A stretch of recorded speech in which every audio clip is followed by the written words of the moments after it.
Not just losing, but being completely outplayed by a 4th division team. In games of football like this, when you play lower league opposition, if you don't do the basics well, you're going to come unstuck. Having goalies that couldn't catch a cold in Antarctica. And we come to the game with a 4th division team and we perform like that. I think, again, the players clearly show what they want. Not being able to even string together 2 wins in a row. I can't swear on TV, but embarrassing isn't strong enough.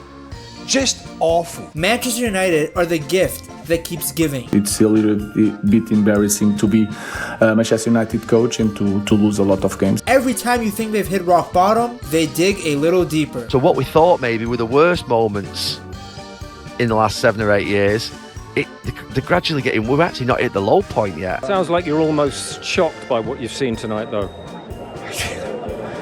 You are not?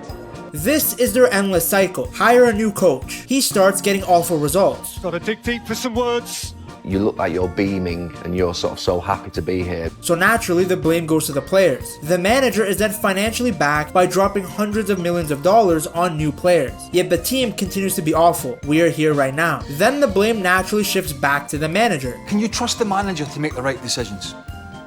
There's no evidence since he's been at the club that you can trust him to make the right decisions. And this cycle gets rinsed and repeated every year for Manchester United. In fact, Luke Shaw has had front row seats to this pattern like 7 times. Now let me start off by saying that blaming Amorim for United losing to a 4th division side isn't fair. These guys shouldn't even need a coach to beat a team like that. I should be able to stand on the sideline and they still get the result. Poor guy sitting in the rain playing around with his tactics board, but you really shouldn't need some magical tactical solution to win these type of games. By the way, people clown Amorim for this clip, but after this they made it 2-2. It's just tactical adjustments are relevant when you have Onana in goal. It's crazy. United literally got eliminated from the Carabao Cup before most of the teams have even joined in the competition. School hadn't even started yet and they were already eliminated. Now Amorim isn't blameless and I'll get to that later, but in terms of the Grimsby result, that's just down to individual errors and a lack of fight. Amorim can't do anything about Onana not being able to save a Word document. He didn't bring this guy in to be his goalie. He never wanted him. There's nothing he can do from the sideline when Onana comes out and misses the ball. Even the first goal he could have done more. There's clearly something wrong at this club in its core, in its foundation, because every manager that comes in leaves as a meme. Ten Hag was one of the most sought after managers in the world because of the work he had done with Ajax. They were the super lovable team that played incredibly attractive football. By the time Ten Hag left United, he was seen as a joke. And now people even tune in to hate watch his Leverkusen side. Same thing is happening with Amorim. He arrived as this charismatic young guy who had turned Sporting into a powerhouse. And now he looks dead inside.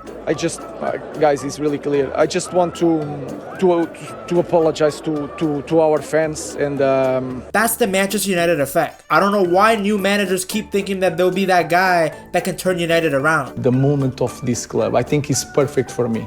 I think I can feel it. This is a graveyard for careers, both for players and managers. Now, a big part of this is still Amorim's fault. You can't have less points than games played. You can't keep using the same system without showing any signs of adaptation. There's a lot he has done wrong, but it's also clear that United have much deeper issues. Issues that persist no matter who is officially the coach. The standards are in the mud. As someone who grew up watching Manchester United dominate English football, it's baffling just how much the club has dropped off. When Sir Alex Ferguson was in charge, Man United were on top of the world. In 1993, United won the first ever Premier League title. Then a year later, they won it again, alongside an FA Cup, to complete the first double in the club's history. United then became the first English club to do the double twice when they won both competitions again in 1996, before retaining the league title once more in the 1997 season, with a game to spare, by the way. In the 1998-1999 season, United continued their dominance to all of Europe, where they became the first team to win the Premier League, FA Cup, and the Champions League, the treble. The grip they had on the Premier League was ridiculous.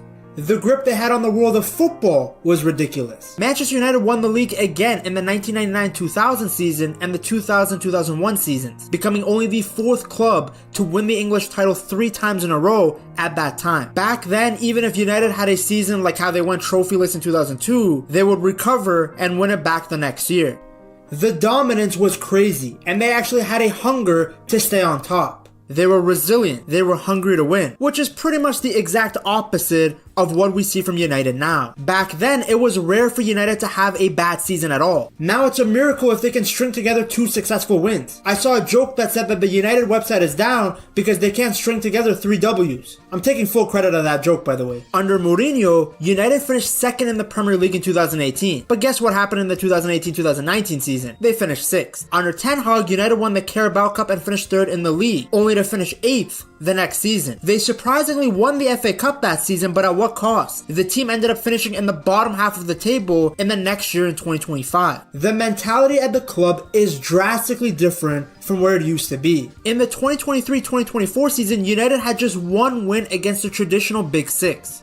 Just 1. Then just when you thought it couldn't get even worse, United found themselves in the lower half of the table for pretty much the entire 2025 season. No United manager had reached 5 home losses in fewer home games in Premier League history than Amorim. They were so bad that Amorim himself said that this is the worst Manchester United in history. Being the worst team, maybe, in history of Manchester United. We have to acknowledge that and to change that. This came after a 3-1 loss to Brighton, which had left United in 13th place. It was their 6th home Premier League defeat of the season, their most from their opening 12 home matches of a league season since 1893-1894.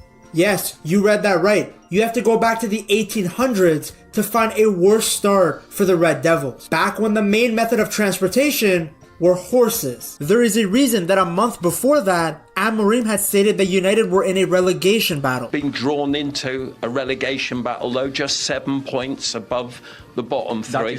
That is really clear, and we have to fight. It's a really difficult moment, one of more difficult moments in the history of Manchester United, and we have to address it with honesty.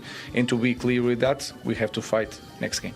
What's worse than the results is the performances. Sure, they can squeeze out some wins from a late winner, but they genuinely look like a championship side at times. United single-handedly reminded the footballing community what the term Olympico is. Had they not conceded 2 goals directly from a corner in the same week, with 2 different goalies, we would not have remembered that there is a term for scoring directly off a corner kick. What's the most concerning about United is they somehow keep getting worse. I think people expected a little bit of a new manager bounce when Amorim came in, and it looked like maybe it's starting after that win against City. But nope, every week is a new low point. It's gone so bad that all the previous managers look even better in retrospect. United thought they were in a bad spot with Mourinho, but a 2nd place finish, a European title, that's fantastic. Most fans would give up their left nut for that again. That I consider one of the best jobs of my career, to finish 2nd with Manchester United in the Premier League. You say this guy is crazy. Then under Ole, it seemed like things couldn't get worse. But you look back, they won some big games in the Champions League, played some nice football. I think a lot of United fans remember that match against PSG vividly. The team was also much better in the league. It seemed like a foundation was being built before the transfer window that brought in Mr. Ronaldo, Sancho, and Varane. Even Ten Hag's time will look good in a few years. People will be like, damn, this guy won the Carabao Cup, beat City to the FA Cup, got United Champions League football. They recruited better this time around, picking up proven Premier League players like Mbeumo and Cunha, the type of signings that we used to see Fergie make. But even these guys, despite some good performances from them, are struggling to help the team as a whole. One of the biggest reasons that United signings used to work in the glory days was that they had a strong culture within the club. A big part of setting this winning culture was developing the youth. Manchester United's class of '92 were a group of players who dominated at the youth level before becoming the backbone to the United first team. The 6 players were David Beckham, Nicky Butt, Ryan Giggs, Gary Neville, Phil Neville, and Paul Scholes. Beckham put in the 2 corners that helped United defeat Bayern Munich in the 1999 Champions League final. Gary Neville became one of the best right backs to grace the Premier League. Don't let his poor punditry takes and the fact that he downplays himself take away from the fact that he was a very solid right back. You don't play week in, week out and captain that Manchester United side by being a bum player. Paul Scholes, in many people's eyes, is the greatest central midfielder to ever play in England. Some even make the argument that he's the best central midfielder ever. To have players become this good from your own youth academy is so important to the progress of the club. These guys understood the club's values and were able to pass on the ideas to new players. An article by Harvard Business stated that Ferguson recruited what he called bad losers and demanded that they work extremely hard. Over the years, this attitude became contagious. Players wouldn't accept their teammates not giving it their all, essentially looking for players who hated losing more than they loved winning. The biggest stars were no exception. It's not just that they were incredibly talented, they also understood what it meant to represent Manchester United. How can there be a consistent culture within a club when the manager is changing almost every single season, each one with their own unique philosophy and style of play? So whenever they get sacked, the next manager has to spend a year just getting rid of players that he didn't want to bring in his own. Amorim is having to deal with that right now. It's an endless cycle. But you know what's not an endless cycle? Getting a Man United jersey off buygamejerseys.com and having it forever. Use code PETTALKS at checkout for a discount. All of them have struggled to match the culture of the Ferguson era. And even though United haven't been good in years, the pundits, former players, and certain fans still have high expectations based on the levels that United used to be at. This is one of the most poorly coached teams in the Premier League. That's a fact. That's not an opinion, that's a fact. The cycle has continued year after year, making it impossible to have any sort of consistency. Just listen to how Cristiano Ronaldo described the atmosphere within the club. What's going on? But since the Sir Alex Ferguson left, I saw not evolution in the club. The progress was zero. And Ronaldo is the best person to be able to talk about the change in culture, as he has seen both sides. He was playing under Ferguson when they won the Champions League in 2008 and were winning Premier League titles for fun. Now, the club is a shadow of itself. You got former players commenting freedom on each other's posts, now that they aren't at United anymore. The nickname Freedom Fighter for Sancho still kills me. The situation at the club has become so toxic over the years that pretty much every single manager has had a falling out with a major player. When Mourinho was in charge, there was a lot of tension between him and Paul Pogba. The two had a difficult relationship that actually ended with Pogba being stripped of his vice captaincy in September of 2018. Reportedly, Mourinho told Pogba that he would never captain a side again, as he was concerned about the Frenchman's attitude. Then with Ten Hag, he fell out with Sancho and Ronaldo. Sancho and Ronaldo were signings that were made under Ole. They were brought in to help Manchester United make a title push after finishing second the season before. But guess what happened when Ole, the man who wanted the two players, was sacked? It meant that the new manager, Ten Hag, is now stuck with two players on high wages who didn't fit his style of play. Despite Ronaldo being United's top scorer the season before, Ten Hag did not see him as part of his plan. He wanted his striker to be able to press and constantly move off the ball, which, let's be honest, Ronaldo wasn't going to do when he was practically pushing 40. Sancho wasn't given that much playing time, but he did not shine at all in the few opportunities he received. Keep in mind, Ten Hag was actually quite nice in the beginning to the freedom fighter. He even gave him time off to get better with his mental health. Tension increased between the players and Ten Hag, resulting in both of those guys leaving the club. Under Amorim, the trend has continued. Just this time it's between Amorim and Rashford. The Portuguese manager came in, and like all the other managers before him, he wanted to instill discipline. He dropped Rashford from the squad entirely after being informed that the Englishman had been on a night out before a match. The United coach, understandably, does not want his players in bars so close to games. Amorim should really check where Onana is the night before matches, because sometimes this guy plays like he's drunk. Anyways, Amorim asked Rashford about his movements the night before the match, and the England international assured Amorim that he had been misinformed about a late night. 3 days later, however, Rashford was left out of the starting lineup for the trip to Arsenal. It was a huge statement from Amorim, and he made it clear that it had nothing to do with Rashford's talent, but rather his attitude. Now, Sir Alex Ferguson also had a rocky relationship with some players over the years, but the difference was that Ferguson had full authority in the locker room. He was bigger and more powerful than any of the players, so it meant that in any dispute, Ferguson was always going to win. We are a better team with Marcus Rashford, and that is clear. He's a big talent, but until the right moment, I will not change my mind, that's all.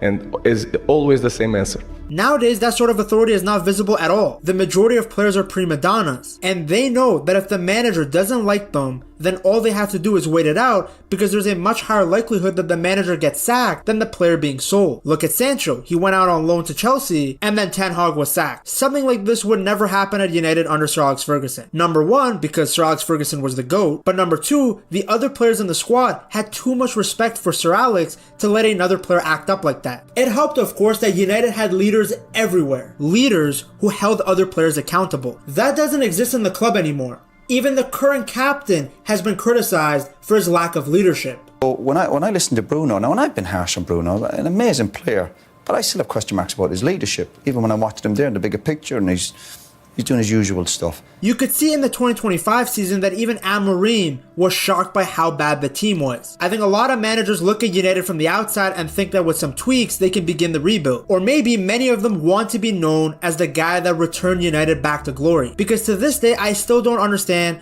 why these guys come to a place that has become a graveyard for careers. Not just for players, but now for managers. Look at Amorim's reactions. He can't believe the stuff he's seeing. He can't believe how poor the quality is. The individual errors, many of them for no reason. Goals given away for free. Basic passes missed. He's gonna be bald as Ten Hag when it's all said and done. The poor guy came in with so much joy, and then each interview now, you see the energy draining from his eyes. Having said all of this, there are no excuses for Amorim anymore. I understood being lenient on him last year. He arrived with no preseason and no money invested to bring in the profiles he wanted. He was inheriting a poorly constructed squad filled with issues, though I would still argue he got away with a lot. Great managers can get the best out of anybody, so the fact that his system was so reliant on specific players was a worrying sign. They lost a lot of games that they really should have won, even with the lack of quality they had. The Europa League run was nice, but the final was a winnable game. Yes, this United team was bad, but I'm not sure if they were relegation level bad, especially given the time when Amorim took over, but people still let him off the hook, and it was for good reason. A lot of the goals they conceded came from individual errors, which has nothing to do with Amorim. You could see the type of football he wanted to play, what passages of play he wanted to see. It was also nice to see him finally playing Ahmad, the man who had been riding the bench for no reason under Ten Hag. The belief was that if Amorim gets the right players, his system will come to life. He also couldn't go back to the old system because even if he got results in the short term, it wouldn't benefit the club as a whole in the long term. He was brought in to instill a certain style and philosophy. It just flips me back to Rangnick.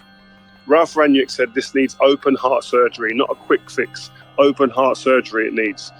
He weren't wrong. How true are those words ringing now? This year though, there are no excuses. He had a full preseason with the team, not to mention 6 months beforehand to identify the problems. The club then invested heavily in good players, and United only play 1 game a week. Like Mbeumo and Cunha were coming off the back of a fantastic season. They are Premier League proven players who many other clubs were after. This isn't like the Højlund or Anthony signing where United were just bidding against themselves. Yet still, there have been very little indicators that Amorim's 3-4-3 will actually lead to anything positive. The team looks ready for the big matches like against Arsenal, but then they return to their old habits when they play the likes of Fulham and Grimsby. This was an issue under Ten Hag as well. Now of course progress isn't always linear, but I do think the lack of progress seen in the past few months should be a bit concerning. Great managers get the most out of the tools at their disposal, and I feel like Amorim hasn't really done that. In fact, you could even argue that we didn't even see enough progress to justify the 200 mil that was spent. Of course, a new goalie and midfielder would greatly help this team, but the way they are playing, they need more than just that. They are not at that stage where you can say they are 1 to 2 players away from achieving success. And I'm sorry, if you can't find a way to use a talent like Kobe Mainoo in your system, then maybe it's not a good system. There's a fine line between sticking to your guns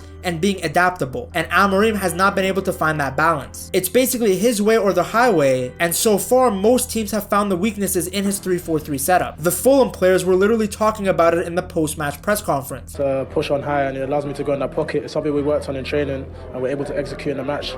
I mean, we knew that we'd be able to get behind their 2 midfields, and the 3 centre-backs wouldn't want to jump, so we exploited that today. Then you look at the fact that he wasn't even watching the Pens against Grimsby. He sat there on the bench. What kind of message does that send to the players? Compare that to the Grimsby manager, who was chilling, smiling. Obviously, Amorim is under much more pressure. His team were the favorites. But the least you can do is put on a brave face for your squad. That lack of confidence is contagious. No wonder their star striker signing in Šeško went 10th for Pens. Have you guys ever seen that? A number 9 not being in the top 5 kickers? What does that say about the mentality of players when they join United? Now, I'm not saying Amorim should be sacked or anything. When a mess is this big, there isn't just one person at fault. A rebuild is going to take time and it requires patience. But I believe it's a fair concern to wonder if Ruben Amorim is the guy that you back all the way. Have we seen enough progression or even signs that he's the person that can bring United back to at least challenging for top 4? Because he continues to be a record breaker, but not in the good ways. The only positive sign for United in the last few years is that they have a player like Ahmad. To see how good he has been in a poor United team, you have to watch this video right here.